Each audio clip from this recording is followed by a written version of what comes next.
Hello, and welcome to the Soul of Innovation podcast. Today is January 3rd, 2018, and this is my very first episode of the podcast.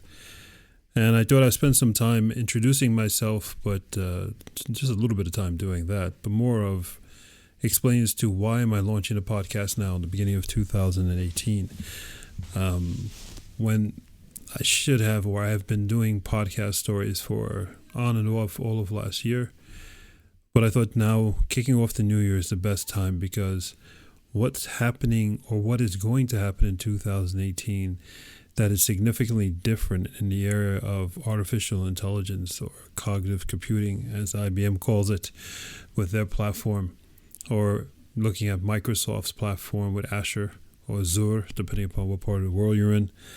Google and Amazon and all that. So these are where my reflections, and that's what we're going to talk about on this podcast today. Looking at 2018 and why this year will be so different from a implementation point of view versus the year in the past. So hold on. These are my reflections and my thoughts, and welcome to my podcast.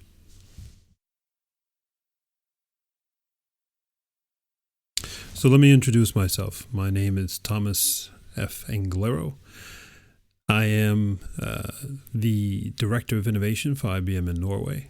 I am also a public speaker, do a lot of public speaking. In 2017, I did almost 100 keynote sessions, not just speeches, but actually keynotes at conferences around Europe. And in 2018, I am not going to try to break that record. I wanted to see, not only, it's not about if I could have hit 100. It wasn't about the number. It was about, can I make a difference in the market? Can a person, without sending out one single request, get that much of a market attention and then also deliver on the goods? That's probably the most important thing, not the quantity, but the quality. And obviously, I think the quality was very good because as I did presentations, more and more came in. And my presentations were on IBM's platform, Watson, cognitive computing platform, Watson. Absolutely amazing platform, and I'll touch on that a lot over most of my podcasts because I am a big fan of the IBM Watson platform, as other platforms, but I'm a huge fan of IBM Watson. And I also spoke about my story, and sharing my story. I'm a storyteller when I talk.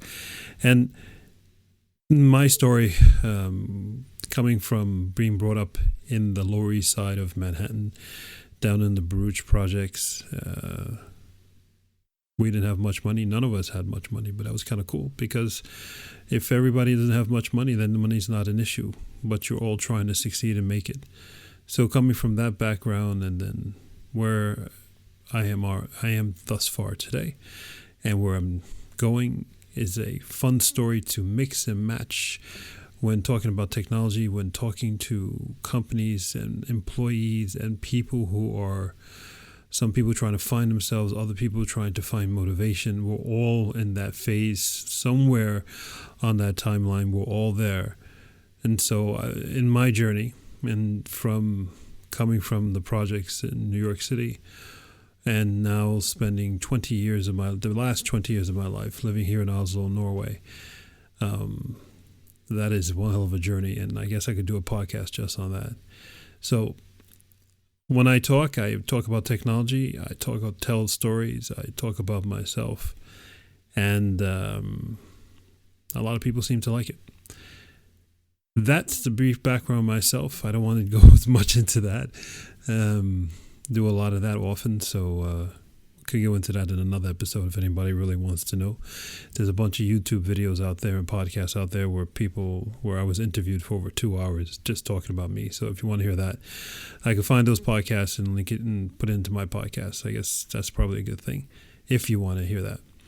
But I wanted to spend time on the year 2018.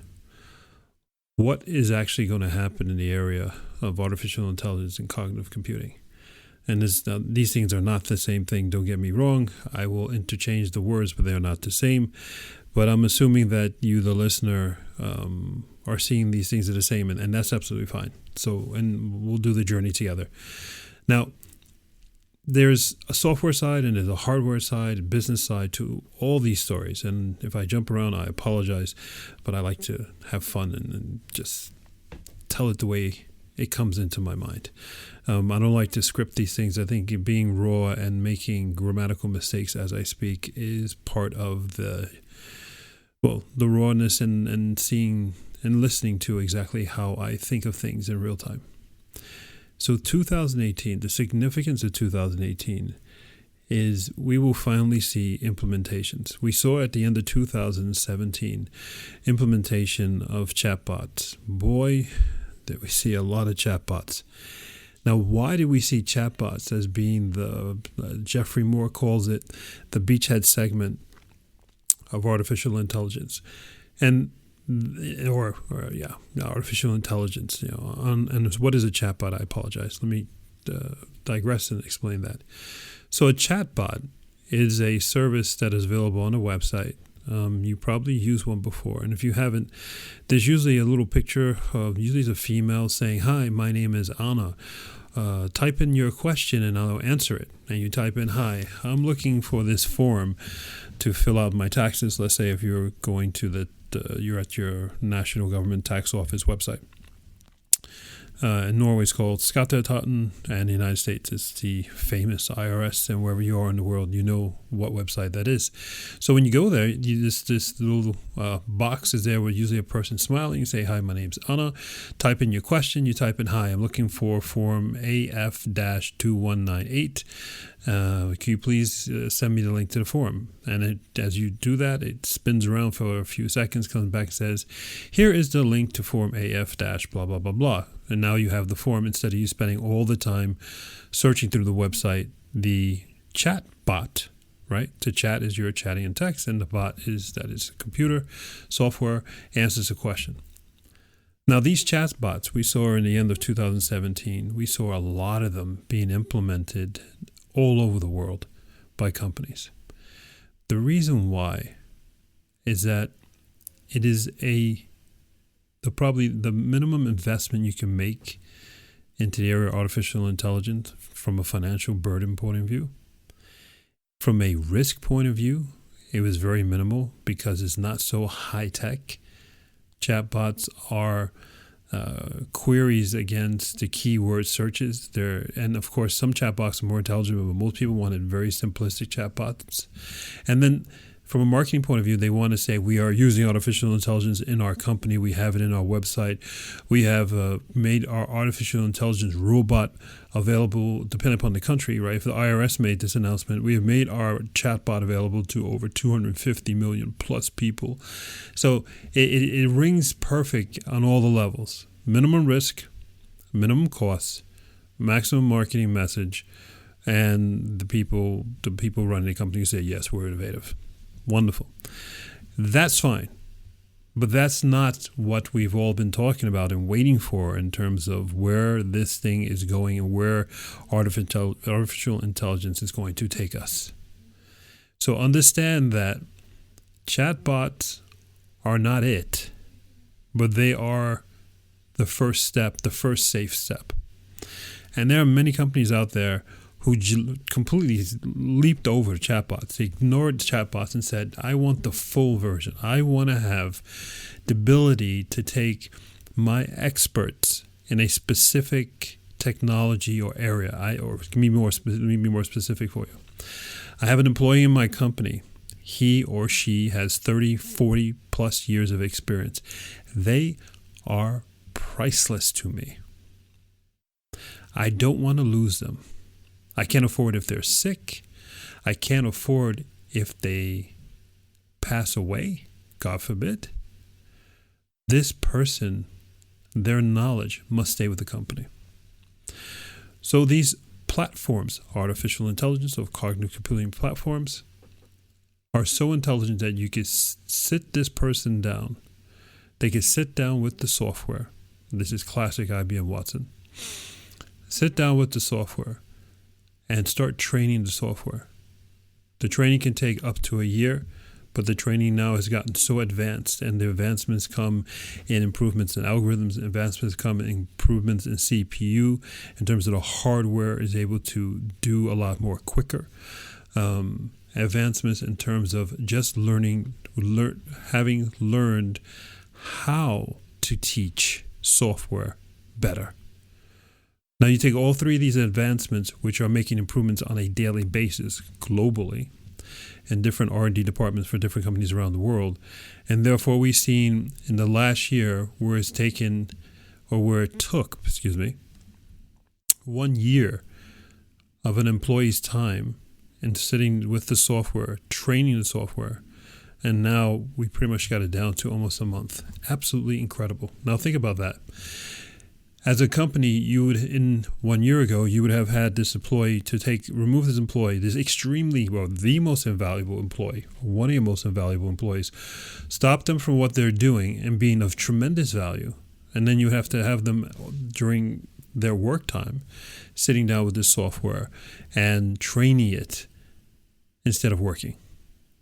Today, January 2018, is only 1 month to do the same level of training, to the point in which the software is almost the equivalent of that individual. That's incredible. Absolutely incredible. Put this in perspective. January 2017, only 12 months ago. What was your New Year's Eve resolution last year? You can remember that. Well, remember when you made that New Year's resolution. You can always remember where you were or something to that effect. That was when, if you'd have started your artificial intelligence project then, in terms of putting your expert in front of the software, that individual would have been done, finally training it today. It would have took that whole year. If you take that individual, or another company takes in their expert, and that person starts today, they're done on February 3rd, 2018.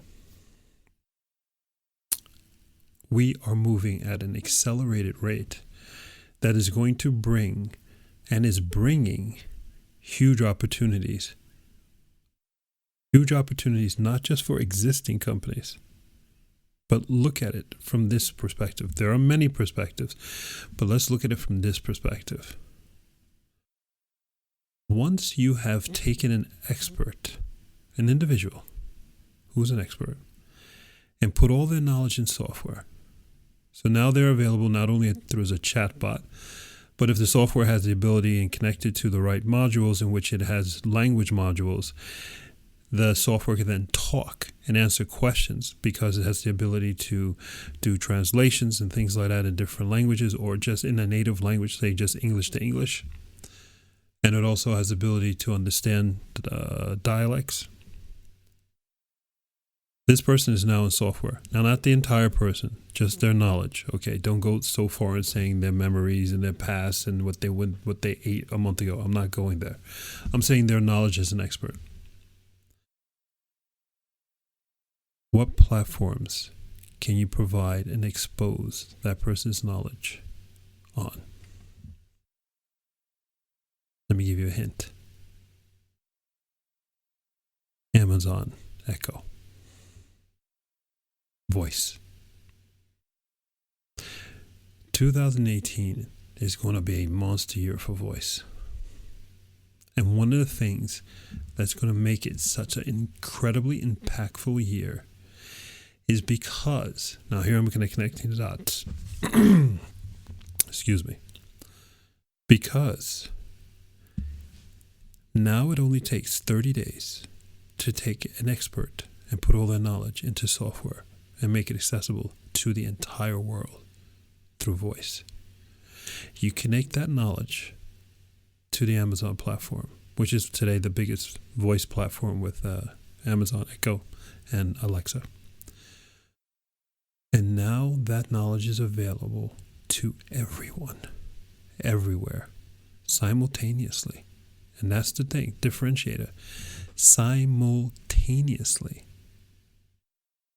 What are the new models, business models behind that? Let me be very clear, tell you where I'm going. Say you have an uncle. He's retired or going to retire, or he just retired.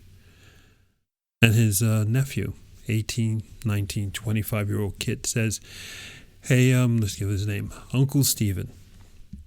Uncle Steve. Hey, Uncle Steve, do you want to earn some money? What are you talking about? Uncle Steve, weren't you an expert, 40 years experience at that company you worked with? Absolutely, I was the best. Not just in this country, I was the best in the world. They flew me all over the place. I used to dine with, okay, Uncle Steve, no more stories. You always tell me these stories, Uncle Steve. That's not what I want to hear. Uncle Steve, if you spend a month training this software, teaching it everything you know, Uncle Steve, we can make it available to everyone in the world. We could have our own, you could be your own consultant, global consultant, Uncle Steve, but you don't have to fly all over the world like you've been boring us with those stories. No offense, Uncle Steve, we just told the story too many times. But the software will travel for you. And we could charge people to access your knowledge. So, I mean, Uncle Steve, let me be very specific. That means we could provide, Uncle Steve could be a consultant in 3 different time zones simultaneously, charging an hourly rate simultaneously, while Uncle Steve, the person, you, Uncle Steve, are still sitting in that lawn chair that you really should buy a new one, but that's okay. What do you think, Uncle Steve? Uncle Steve, why are you getting up out of the lawn chair? I've never seen you get up out of the lawn chair. You get the point? It's a call to action. We are going to see this scenario at a minimum play out in 2018. IBM Watson's platform will probably be one of the first to implement it and do it. Now, it will be now understand this. These cognitive computing, when it comes to Watson, these artificial intelligence platforms coming to and using, that's referencing Microsoft, Amazon, and Google, and the others. All these platforms are in the background. So the consumer or the user, they will not know about whose technology, nor will they care whose technology is being used to provide this service. The consumer brand name that will be put and the consumer will start relating to, that is where all the attention will lie. The platforms that power all of these amazing capabilities and insights and knowledge to the end user will no longer, and I don't even think they've ever really taken off, because everybody talks about artificial intelligence, but not many people talk about the brands or companies that are pushing them, other than IBM Watson because they have just phenomenal marketing, and Microsoft because they buy a lot of marketing. So what it is a huge opportunity for the like the nephew of Uncle Steve, this young kid, to launch a global company using Uncle Steve, who's now retired's knowledge. 30 days of his time, Uncle Steve could go back to relaxing, and that company, that virtual Uncle Steve, is just a cash cow, right? It's just a printing money machine. And that's only one idea that I have in my head. How many ideas do you have in your head after hearing that story? This example is a combination of the power of connecting platforms. We've seen this the last 20 years. This is nothing new. This is why the internet is so amazing. But now we're taking human knowledge, connecting it to voice. Again, I'm talking about Amazon and Alexa and Google Home and all those, and Apple Siri. I apologize for not talking about Apple before. We're now at that point that we can do this, and people are going to do this. Services are going to be available on top of voice platforms. And these voice platforms, you don't have to have a big echo in your house. All you need to do is have something that has a speaker and a microphone. What has a speaker and a microphone today? If it doesn't have one today, it will be embedded in it tomorrow. And you'll have accessibility to incredible amounts of knowledge. Let me be very direct to you. Just got a picture in my head. If you're like me, you love YouTube when you have a question. It's the perfect place to get the question, the answer to, how do I do this? How do I do that? Imagine being able to, when you watch a YouTube video, to actually speak to that person while the video is on and say, excuse me, hold on a second, stop that. Why did you just cut there or that angle? Why didn't you use this type of saw to cut that wood? And that YouTube video answered you back. Welcome to 2018. This is where we're at. Will YouTube be implementing this technology? They should. Or let's put it this way. They should be providing this option to all of these amazing YouTube influencers out there who have thousands and tens of thousands, millions of subscribers. They can provide this type of service now. Today, as of January 2018, it only takes 30 days of your time. We saw 1 year ago, it took 1 year of your time. 6 months from now, it might take a week.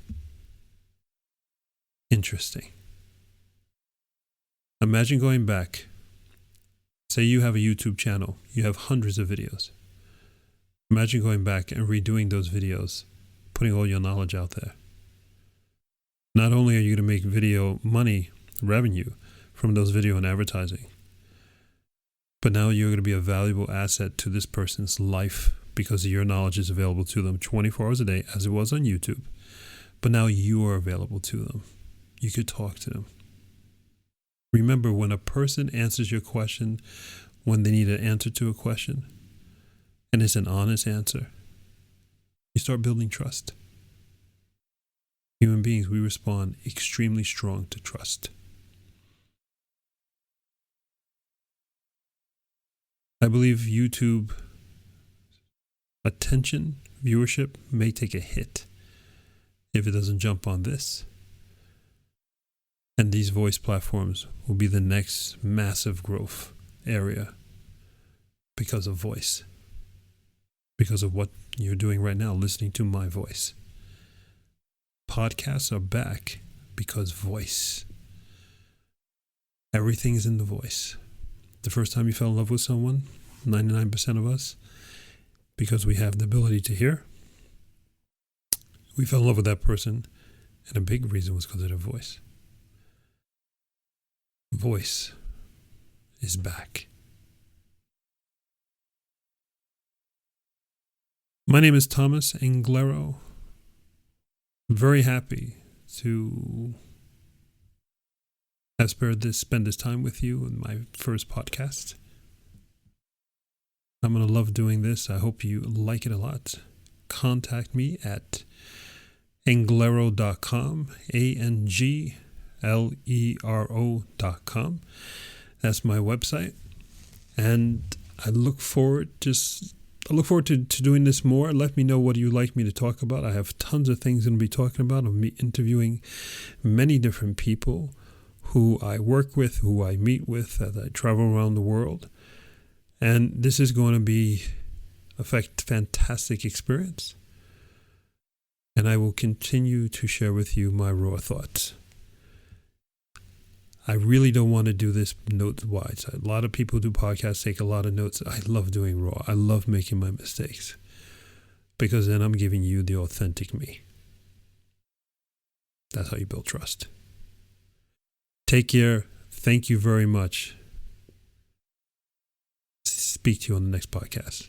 Take care for now. Bye-bye.